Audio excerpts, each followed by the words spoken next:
I wish I was able to be with all of you in Tallinn for the conference. And it's not lost on any of us that Estonia has set the gold standard, really the global gold standard in cybersecurity and e-governance and in technological innovation.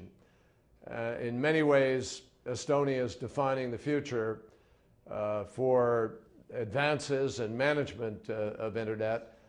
And excitingly, there are more startups in Estonia per capita than in any other country in Europe.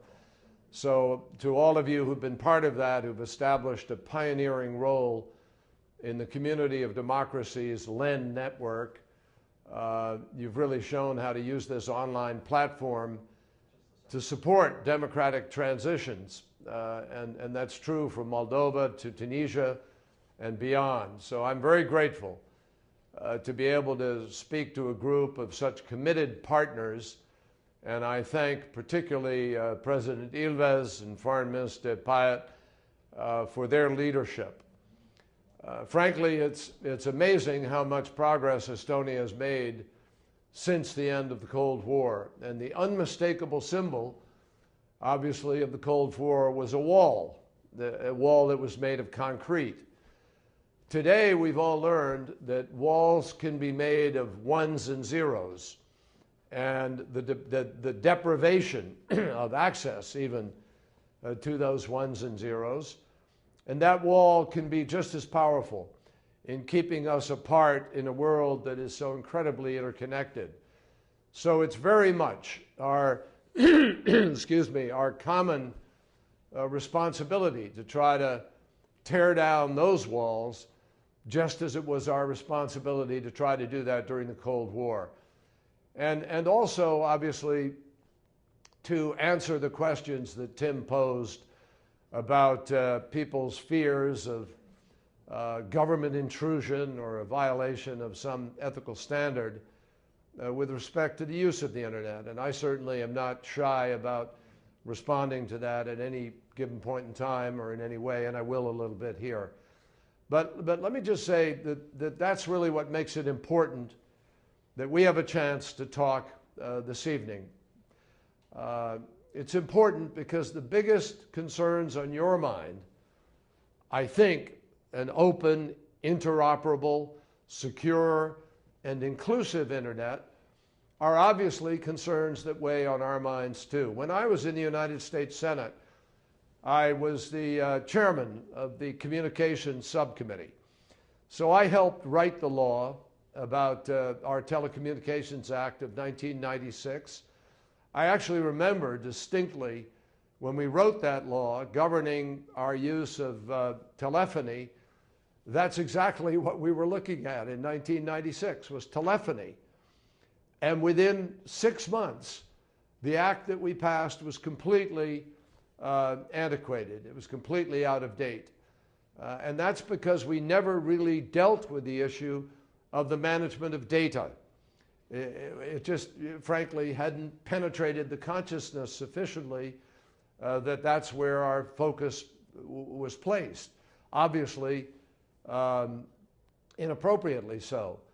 The fact is that now we face a choice about how we organize ourselves as societies and how we manage this movement of information and control over it and search engines and access. All of these things are critical.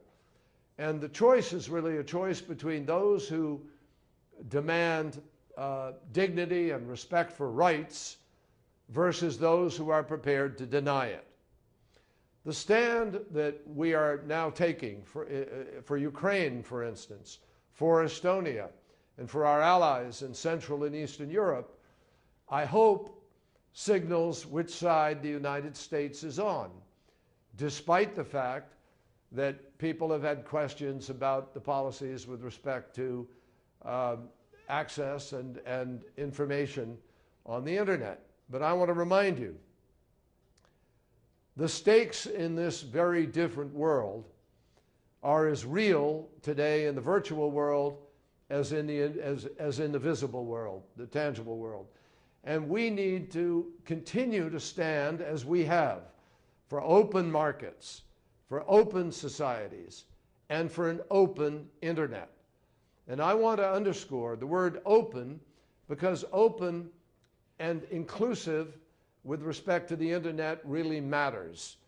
It matters that you can interact and debate with people who live in different countries. It matters that you can spread ideas and connect with people, whoever they may be, who want to share those ideas. And it matters that you can blog about an election campaign, organize on Facebook, use Twitter to hold your government accountable. I mean, all of these things make all the difference in today's world. And imagine if I couldn't talk to you today simply because my government had shut down or censored the internet, or your government, or anybody in between was able to get between us in this transmission. Now, I know it's almost impossible to fathom for those people who live in a free world that that would actually happen. We can sit around with our friends, we debate an issue, and even Google an answer in the course of a dinner conversation to bolster our argument. But here's something important for everybody to think about.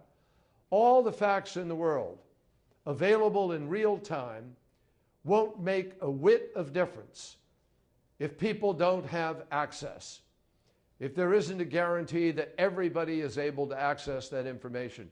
And for millions of people today, that is the reality of the challenge that they face.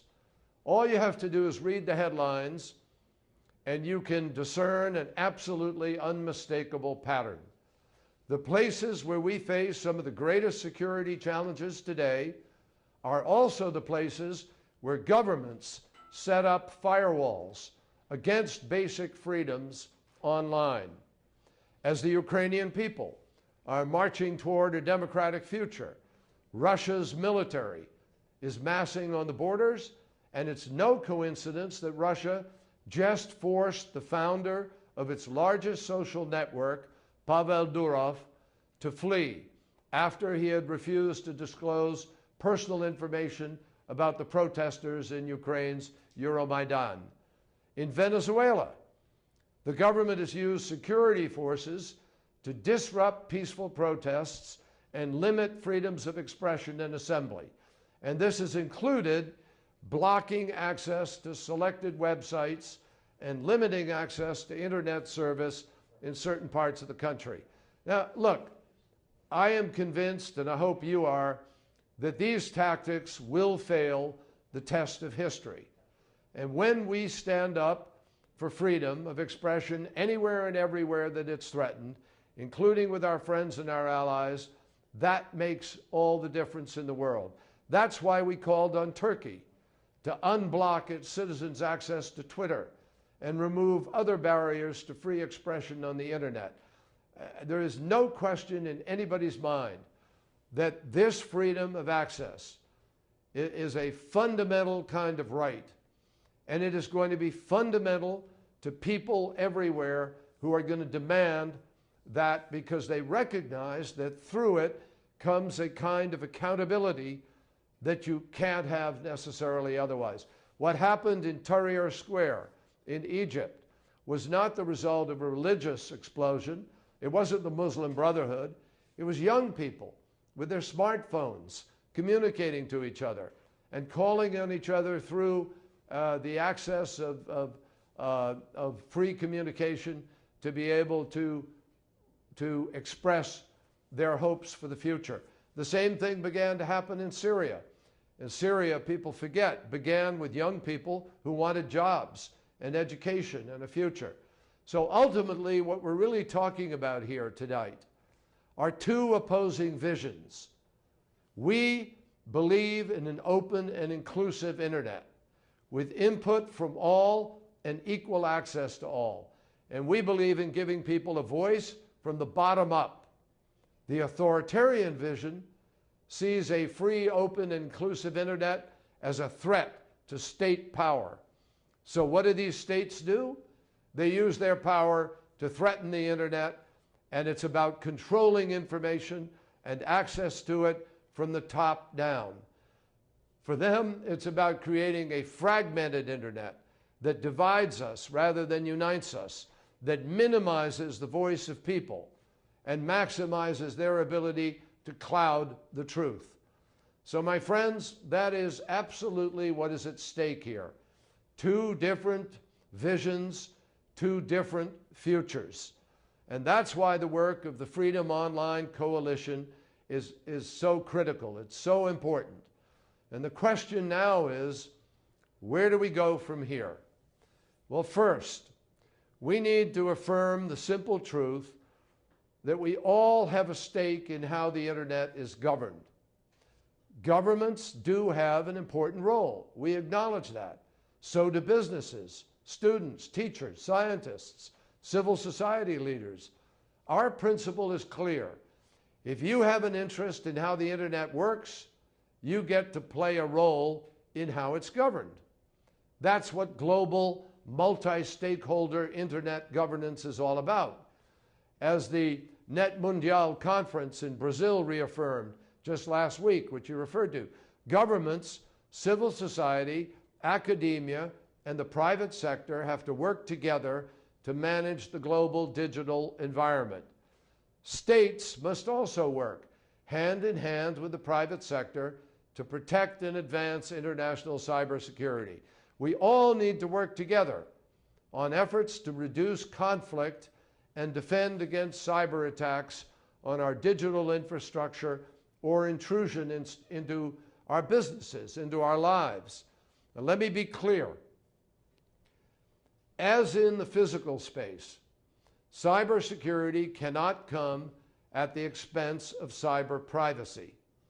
And we all know this is a difficult challenge, but I am serious when I tell you that we are committed to discussing it in an absolutely inclusive and transparent manner, both at home and abroad. As President Obama has made clear, just because we can do something doesn't mean that we should do it. And that's why he ordered a thorough review of all of our signals intelligence practices. And that's why he then, after examining it and debating it and openly engaging in a conversation about it, which is unlike most countries on the planet, he announced a set of concrete and meaningful reforms, including on electronic surveillance in a world where we know there are terrorists and others who are seeking to do injury to all of us. So our reforms are based on principles that we believe are universally applicable. First, rule of law. Democracies must act according to clear legal authorities, and their intelligence agencies must not exceed those authorities. Second, legitimate purpose. Democracies should collect and share intelligence only for legitimate national security reasons and never to suppress or burden criticism or dissent. Third, oversight. Judicial, legislative, or other bodies, such as independent inspectors general, play a key role in ensuring that these activities fall within legal bounds. And finally, transparency. The principles governing such activities need to be understood so that free people can debate them and play their part in shaping these choices. And we believe these principles can positively help us to distinguish the legitimate practices of states governed by the rule of law from the legitimate practices of states that actually use surveillance to repress their people. And while I expect you to hold the United States to the standards that I've outlined, I also hope that you won't let the world forget the places where those who hold their government to standards go to jail rather than win prizes.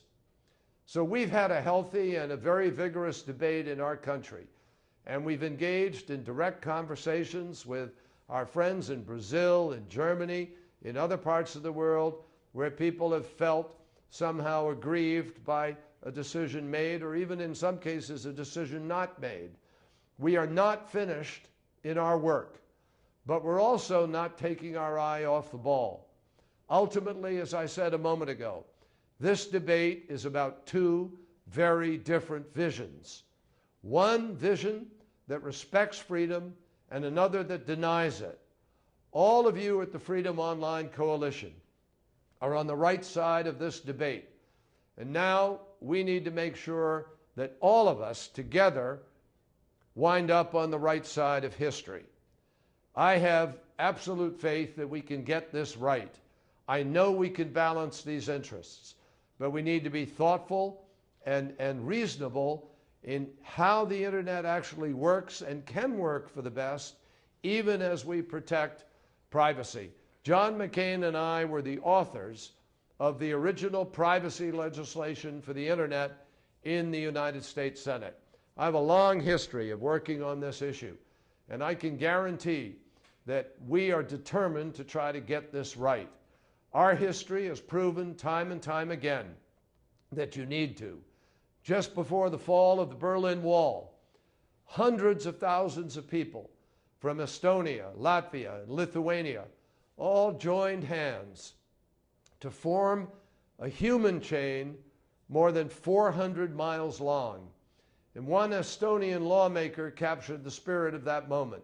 She said, all of us would like to have freedom, and freedom without independence is impossible. Those words ring just as true now as they did then. Only today I would say this. I would say that freedom without interdependence is impossible. The internet has linked us all in a human chain that spans the globe, and the freedoms that we seek in the virtual sphere and the public square are absolutely one and the same. So we need to each stand for an open, secure, and inclusive internet, and we each must work for the day when we are bound together not only by the humanity that ties us all together, but by the freedoms that for too long have been the province of too few. That's our mission. That's what we have to change. Thank you, all of you, for what you do, and I hope you enjoy the rest of the conference.